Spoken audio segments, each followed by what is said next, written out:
Hello everyone. Today we'll discuss 4.2, that is external features of the melanoglossus. This is the 4.2 topic, and this picture is of the what melanoglossus. And if you observe the body of melanoglossus, it can be divided into three parts. The first part, that we called it as a proboscis. The middle one is collar, and the last part is called as what?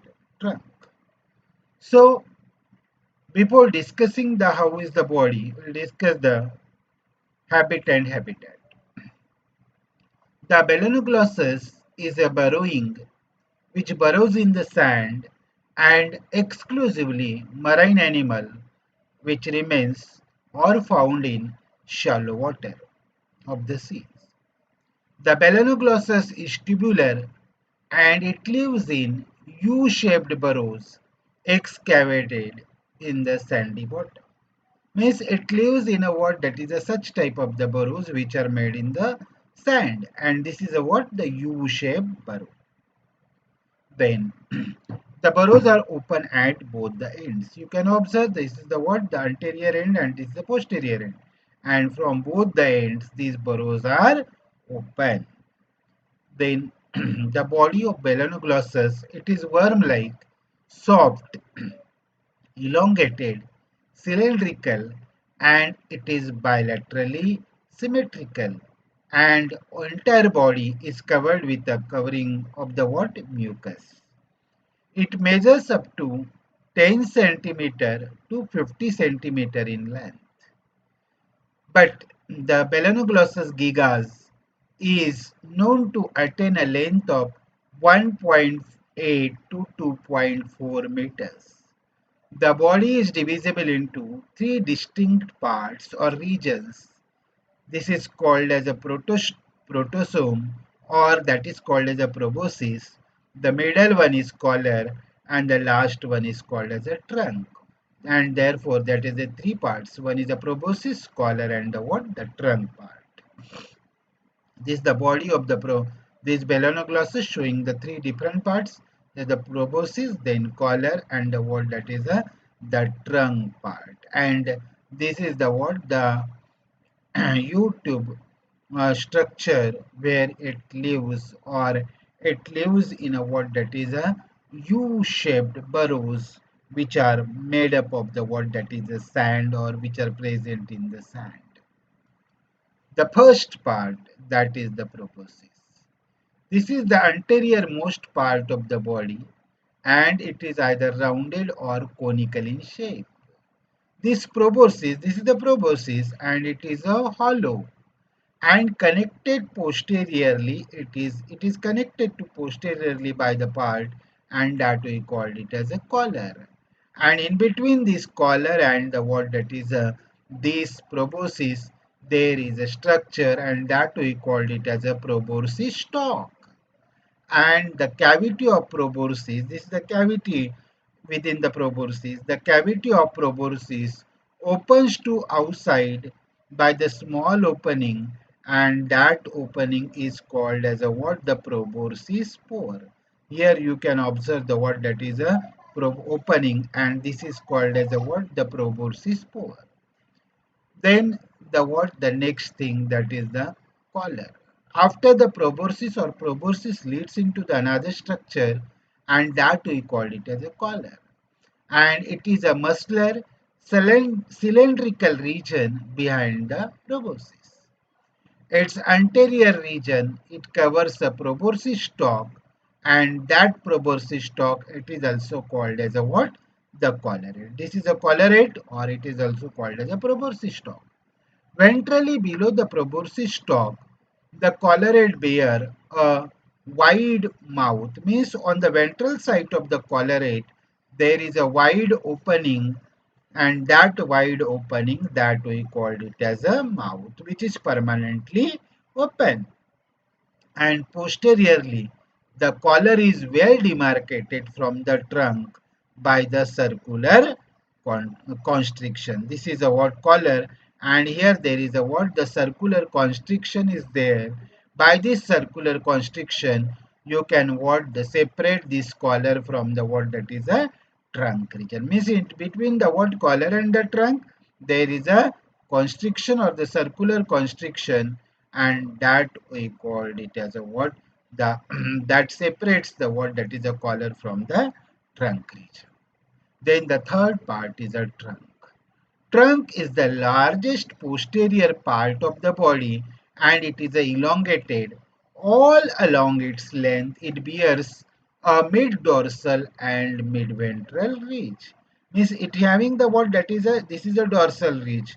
That is from the dorsal side. On ventral side there is also the ridge, and as they are present in the center, they are called as a mid-ventral or mid-dorsal ridges. The trunk is now divided into how many portions? The three parts. Where the first part of this trunk, where the gills are there, that is called as a what? The branchial region or anterior branchial region. And also in this branchial region, there is a presence of the genital wing or the what, that we call it as a gonads, or this is a genital region, and therefore this is called as a branchiogenital region. Means the trunk part or anterior part, it is called as a what, the anterior branchial or the branchiogenital region. Then second one is the what, the middle hepatic region. This is the what, the where the hepatic cica are there. This is called as a hepatic region. And the posterior part where the what, this is the after the what, where the this hepatic cica ends, from there up to the anus, this part is called as a what, post hepatic region. So first part, that is a branchiogenital region, it is anterior and bears several rows of gill pores or gill openings on each side of the mid-dorsal ridge, and number of gill pores on each side of the mid-dorsal ridge are there.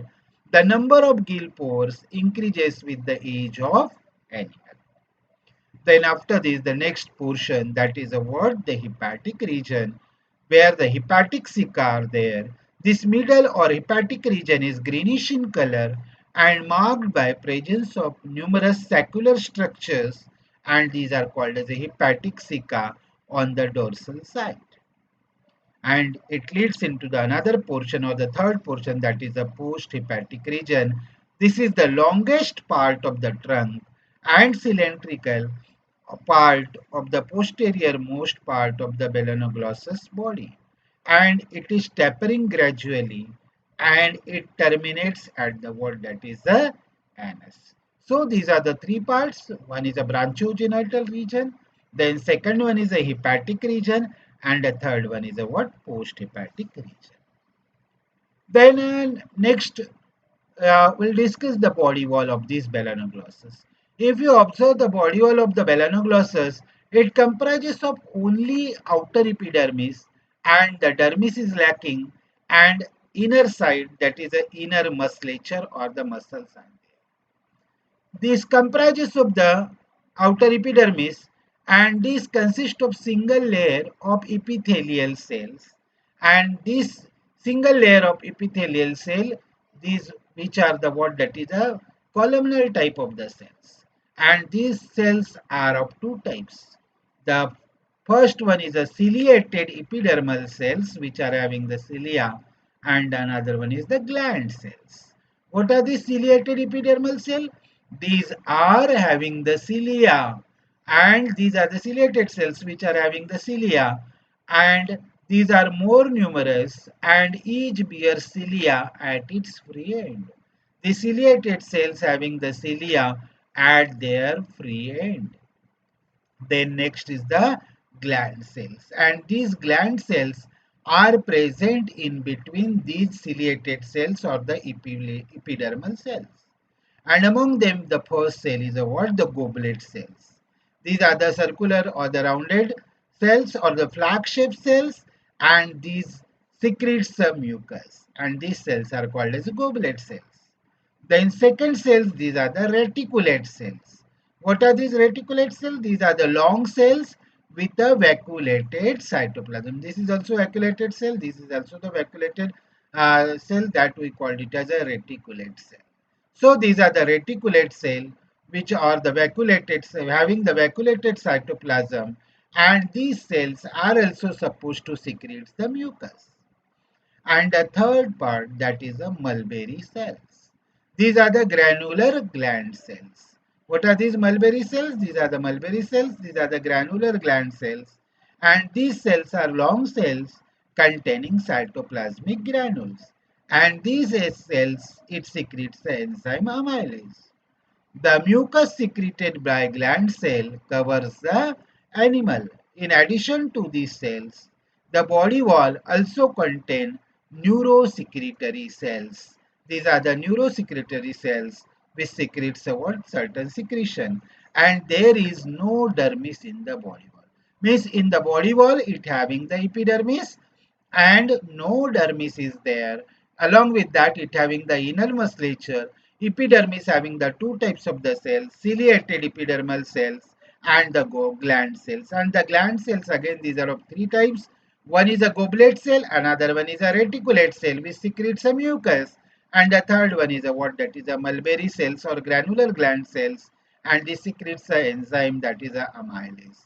The mucus secreted by gland cells covers the entire body of the animal, and in addition to these cells, the body wall also contains the cells that we called it as a what, neurosecretory cells, and there is a dermis or no dermis is there or dermis is lacking.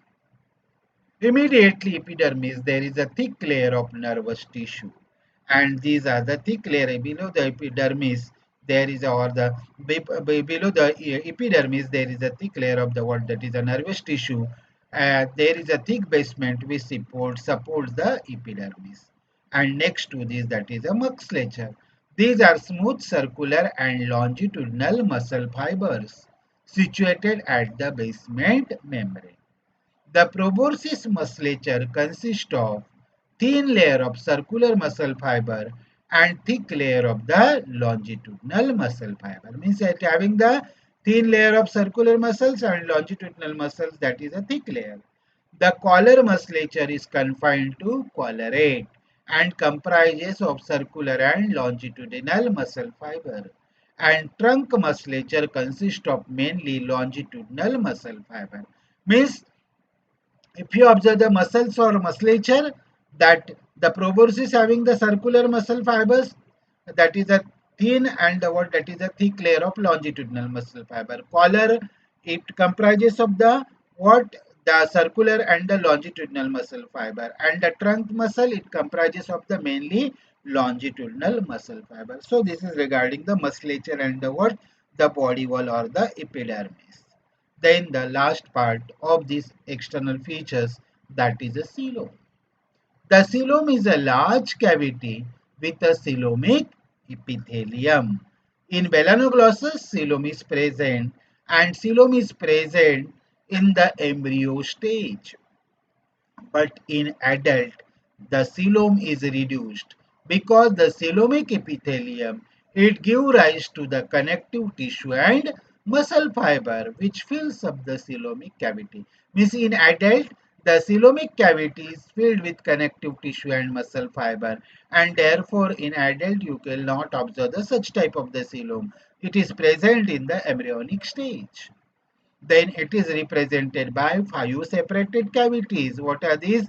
This is the one which is present in the proboscis. These 2 cavities present in the collar and the 2 cavities present in the trunk. Therefore, in all total, the 5 separated cavities are there as a coelom. One in proboscis called as a proboscis coelom. Two in the collar, these are called as a collar coelom, and two in trunk, and that we called it as a what? The trunk coelom.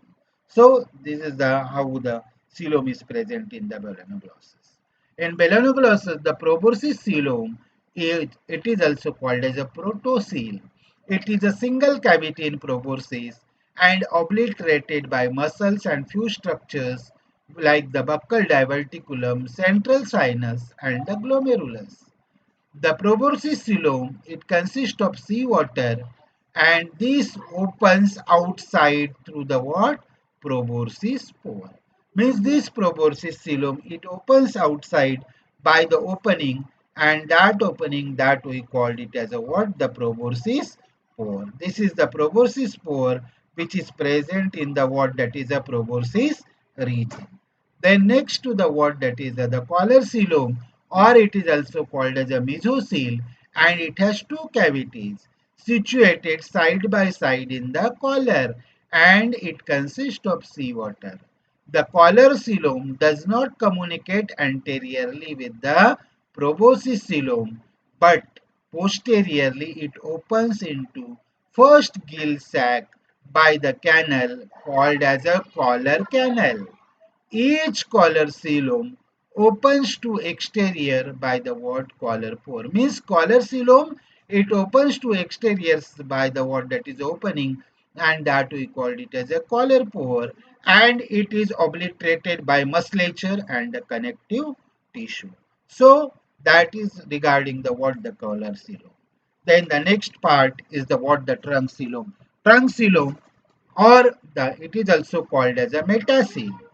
The metacell, it is represented by the what? The closed cavities between the wall and the alimentary canal. The trunk coelom, it is separated from the collar coelom by the collar trunk septum. Means this is separated by the collar coelom by the collar trunk septum, and trunk coelom, it is obliterated by the trunk musculature. So these are about the what? The three types of the cavities, that is the what? The protocele, then mesocele, and the what? That is a metacele. Metacele is a trunk coelom. Collar coelom, it is a what? Mesocele. It opens exterior by the collar pore. Protocele, it opens outside by the what? That is a proboscis pore. And these are filled with the what? That is a the sea water. Then this trunk coelom or metacele, it is represented by the closed cavities between the body wall and the what? The alimentary canal and the coelomic fluid.